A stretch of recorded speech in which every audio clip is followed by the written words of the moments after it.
అనన్య, ప్రకాష్ ఇద్దరు కూడా మాట్లాడుకుంటూ ఉంటారు. ఆ మాటలను లహరి వింటుంది.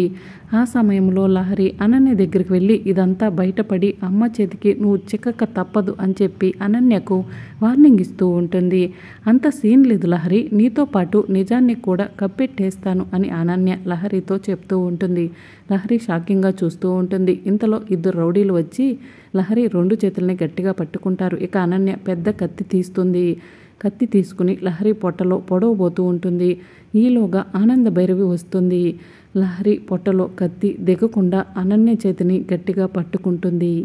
ఇక మరోవైపు దర్శన్, శరణ్య ఇద్దరు కూడా కోర్టులో ఫోన్లో నిల్చుని ఉంటారు. ఇంతలో లాయర్ శరణ్య దగ్గరికి వచ్చి మీకు విడాకులు తీసుకోవడం ఇష్టమేనా అని చెప్పి అడుగుతూ ఉంటారు. అప్పుడు శరణ్య విడాకులు తీసుకోవడం ఇష్టమే అని చెప్పి దర్శన్ వైపు చూసి చెప్తూ ఉంటుంది. దర్శన్ షాకింగ్గా శరణ్య వైపు చూస్తూ ఉంటాడు. మరి ఆనంద భైరవి లహరిని తీసుకొచ్చి నిజం బయట పెట్టిస్తుందా, విడాకుల్ని ఆపగలుగుతుందా, ఏం జరగనుందో తెలుసుకోవాలనుకుంటున్నారా? అయితే ఛానల్ని సబ్స్క్రైబ్ చేసుకుని సపోర్ట్ చేయడం మర్చిపోకండి.